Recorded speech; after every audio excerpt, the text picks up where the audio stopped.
Du hijau zon, oi. Du hijau zon, oi.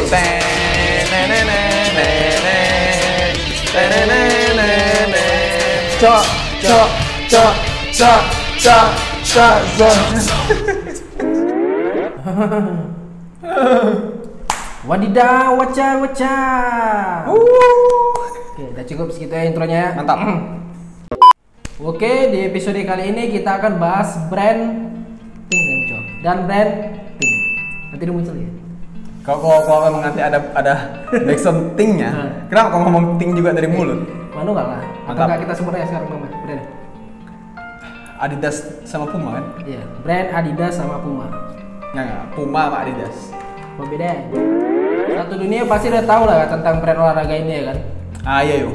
Kita akan bahas sejarah dari brand Puma dan juga Adidas. Tapi kenapa bahas dua brand langsung? Nah itulah dia, ada sejarah di balik kedua brand ini. Kenapa saling berhubungan? Oke, nggak usah berlama-lama lagi ya kan. Mari kita langsung ke pembahasannya aja. Nah, kenapa dua brand ini berhubungan? Yaitu kedua brand ini ternyata diciptakan oleh dua bersaudara asal Jerman yang saling berseteru. Mereka berseteru antar saudara aja menghasilkan brand-brand terbaik kelas dunia ya kan. Bicara soal Adidas dan Puma, tentunya kedua brand ini sangat mendominasi dalam bidang olahraga. Bahkan sampai saat ini kedua brand asal Jerman tersebut menjadi trendsetter olahraga dengan berbagai macam produk sepatu hingga aparel. Betul. Awalnya kedua perusahaan olahraga ternama ini muncul di kota kecil bernama Herzogenaurach, Jerman. Entah kayak mana cara ngomongnya, nanti kita masukin di situ ya. Ada tulisan. Sejarah panjang Puma dan Adidas itu berawal dari Rudolf Dassler dan adiknya Adolf Dassler yang dikenal dengan nama Adi Dassler. Memulai debutnya dalam memproduksi sepatu olahraga pada tahun 1920. Saat itu produk dari dua bersaudara ini banyak dipakai oleh para atlet Olimpiade Jerman pada tahun 1928. Salah satu atlet yaitu Jesse Owens yang merupakan peraih medali emas 4 kali cabang lari juga memakai sepatu dari Dassler ini. Sejak saat itulah awal mula kesuksesan dari Dassler bersaudara ini. Berkat kesuksesannya, pada tahun 1939 mereka mampu mempekerjakan 100 orang dalam memproduksi sepatu mereka. Namun kerjasama mereka harus terhenti setelah 10 tahun kemudian. Mereka sepakat untuk berpisah dikarenakan sebuah pertengkaran internal. Meskipun bertengkar dan sudah berpisah, Dassler bersaudara ini tetap berambisi untuk menciptakan berbagai produk sepatu olahraga. Adolf Dassler memilih Adidas sebagai nama brandnya, sedangkan Rudolf Dassler memilih nama Puma sebagai brandnya. Dan dari sinilah dimulai persaingan kedua bersaudara ini di kancah produk sepatu olahraga. Bahkan sepak bola legendaris seperti Pele dan Eusebio selalu memakai sepatu Puma setiap kali bermain. Sementara Fritz Walter dan Franz Beckenbauer setia menggunakan produk Adidas. Saking boomingnya pertikaian kedua bersaudara dengan merek dagang masing-masing tersebut, menjadikan mereka sorotan utama pada surat kabar saat itu. Bahkan perkumpulan olahraga internasional sempat turun tangan untuk menciptakan perdamaian di tengah pertikaian yang sangat besar dari kedua belah pihak. Sayangnya, bukan jadi dingin, malah pertikaian tersebut justru semakin memanas.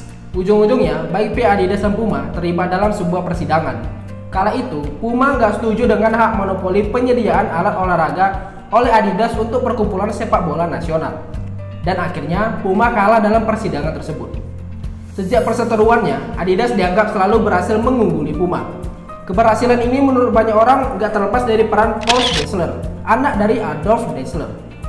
Peran Horst ini sangatlah vital untuk Adidas.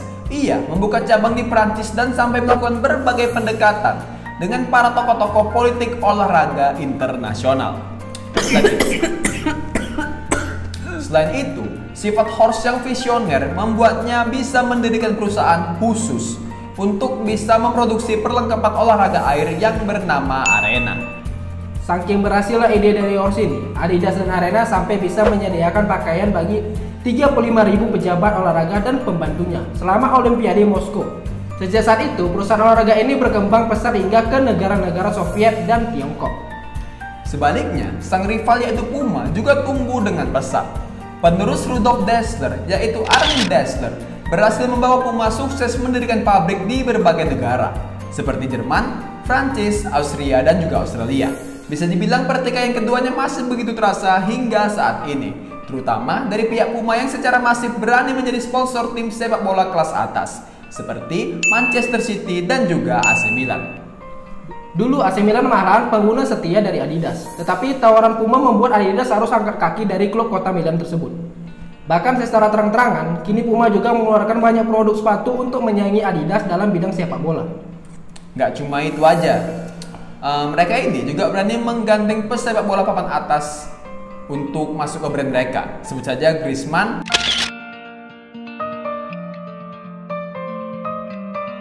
Aguero, hingga Neymar.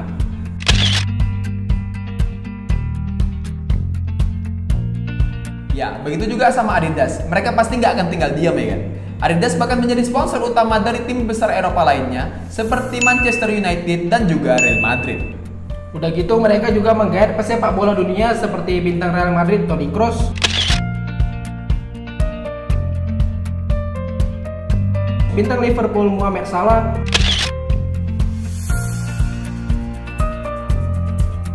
dan peraih 7 Ballon d'Or Lionel Messi.